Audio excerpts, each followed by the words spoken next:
सीधी एवं डिग्री की प्रत्येक न्यूज का अपडेट सबसे पहले पाने के लिए चैनल को सब्सक्राइब करें और बेल आइकॉन प्रेस करें।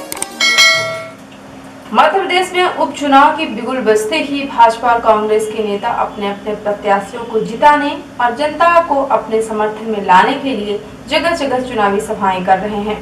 उसी कड़ी में शहडोल संभाग के अनूपपुर में आज मध्य प्रदेश के पूर्व मुख्यमंत्री कमलनाथ और उनके पार्टी के दिग्गज नेता चुनावी सभा को संबोधित करने पहुंचे।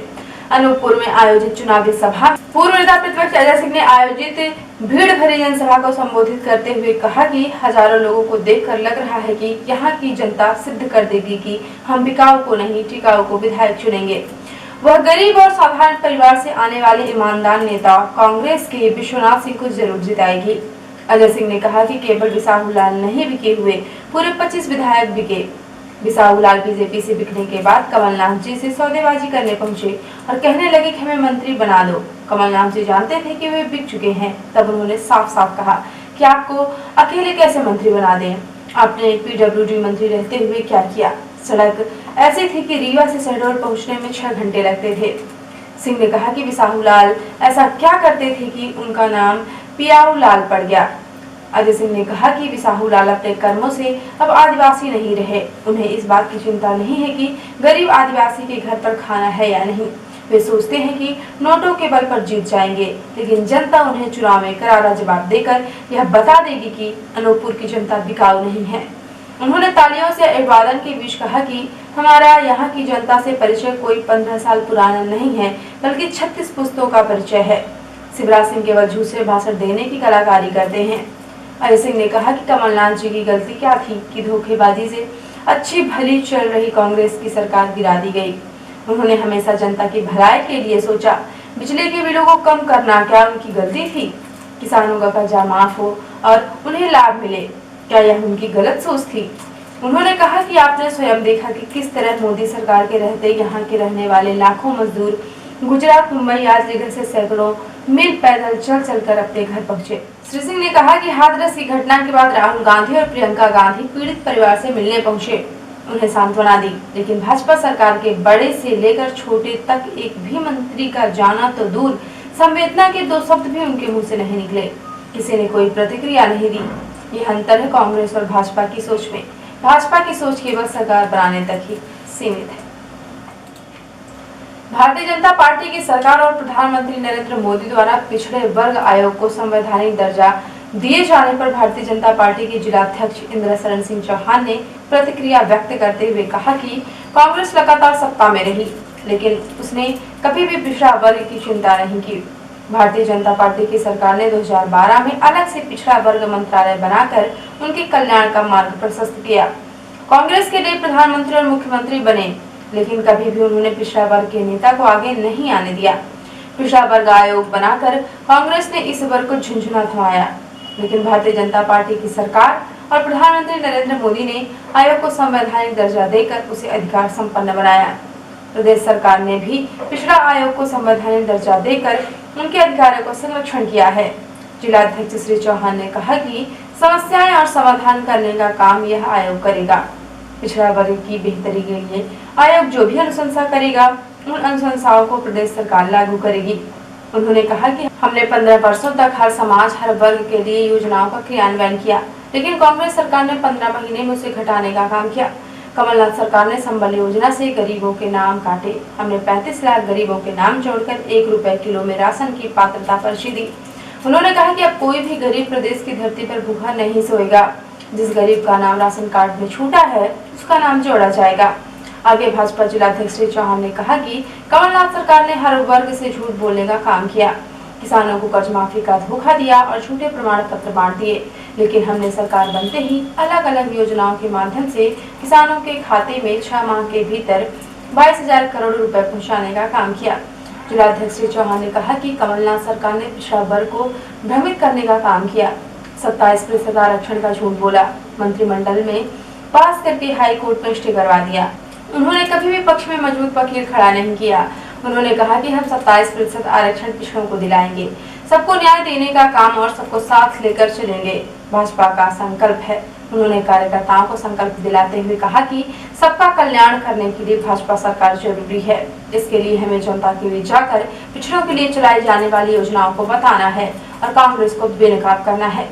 भाजपा जिलाध्यक्ष श्री चौहान ने कहा कि कांग्रेस की सरकारों ने देश में सबसे अधिक राज किया, उनकी बहुमत की सरकारें रहीं, लेकिन उन्होंने पिछड़ा वर्ग की भलाई के लिए कोई काम नहीं किया, क्योंकि उन्होंने इस वर्ग को हमेशा वोट बैंक माना। कांग्रेस ने पिछड़ा वर्ग को गुमराह करने के लिए ओबीसी कमीशन का गठन किया, लेकिन उसे संवैधानिक दर्जा नहीं दिया, क्योंकि उसे डर था कि अगर आयोग को संवैधानिक दर्जा मिलेगा तो पिछड़ा वर्ग अधिकार संपन्न होंगे और वे उनके वोट बैंक नहीं रहेंगे। उन्होंने कहा कि आज हमें गर्व है कि एक गरीब माँ बाप का बेटा जिसने पूरा जीवन गरीबों की सेवा की वह प्रधानमंत्री है। नरेंद्र मोदी जब प्रधानमंत्री बने तो उन्होंने पिछड़ा आयोग को संवैधानिक दर्जा देने का काम किया। मध्य प्रदेश ऐसा पहला राज्य है जिसने प्रधानमंत्री जी के इस कदम का अनुसरण करते हुए ओबीसी आयोग को संवैधानिक दर्जा देने का काम किया। 7 अक्टूबर को ईटीवी भारत के पत्रकार पवन तिवारी ने एक विज्ञप्ति जारी करके कहा है कि सीधी में सनकी उप निरीक्षक के हाथों में है मुख्य थाने की कमान।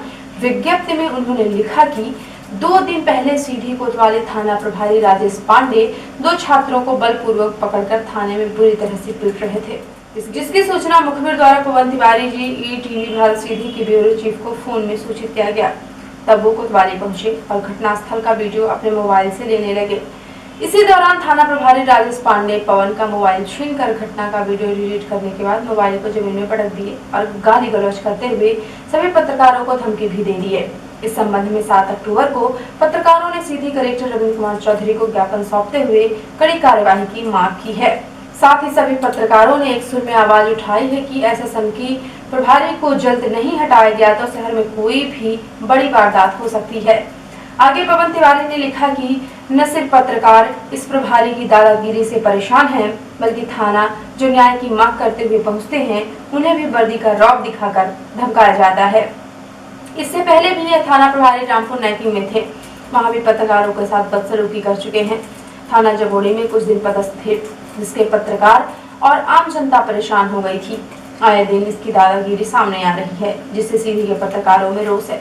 इसीलिए कलेक्टर से ज्ञापन के माध्यम से अवगत कराया गया कि जल्द ऐसे सनकी तानाशाह प्रभारी को थाना से हटाया जाए। पत्रकार पवन तिवारी ने विज्ञप्ति लिखा है कि 8 अक्टूबर को समस्त पत्रकार बंधु राजेश पांडे की दादागिरी से परेशान होकर धरना और अनशन पर बैठ रहे हैं, जिसका ज्ञापन मुख्यमंत्री, डीजीपी व रीवा आईजी को प्रेषित किया गया है।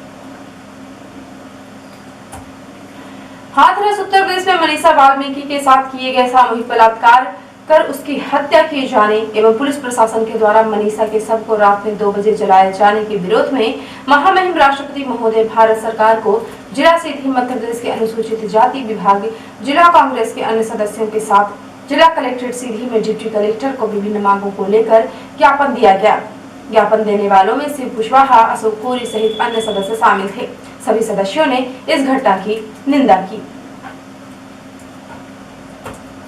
7 अक्टूबर को जिला टीकाकरण अधिकारी डॉक्टर नागेंद्र बिहारी दुबे के द्वारा जानकारी दी गई है कि बुधवार शाम तक में 5 लोग कोरोना पॉजिटिव पाए गए हैं।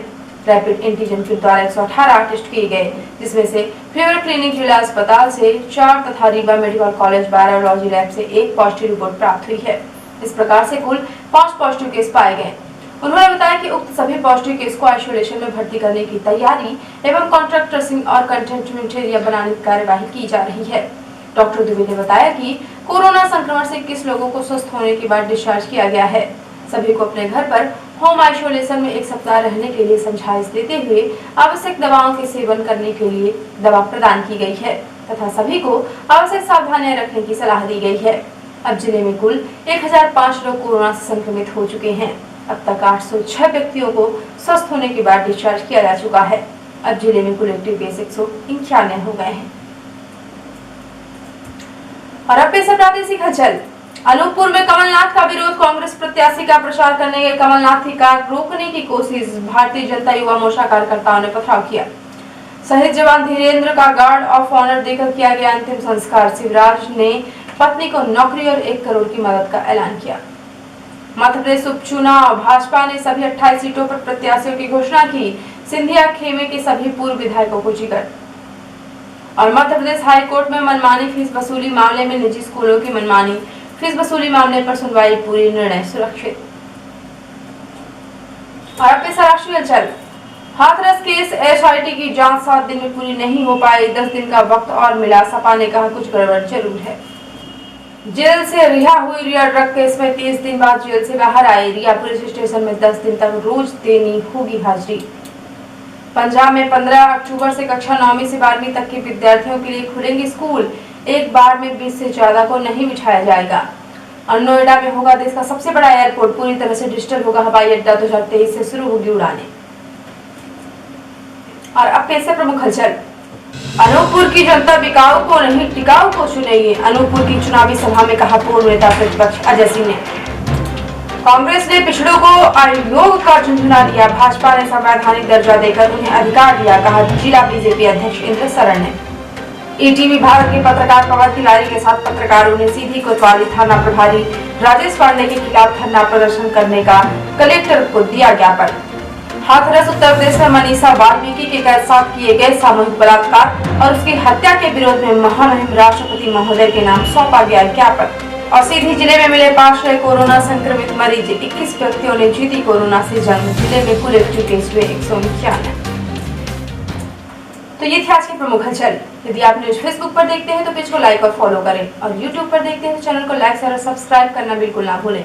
आप किसी भी न्यूज को तत्काल पढ़ने के लिए लॉग इन करें www.ntvindianews.com। सीधी एवं बिंद की प्रत्येक न्यूज का अपडेट तुरंत अपने फोन पर पाना चाहते हैं तो आप प्ले स्टोर से हमारा app NTV India news download करें और जुड़े रहें अपने आसपास की समस्त गतिविधियों से NTV इंडिया न्यूज के साथ। नमस्कार।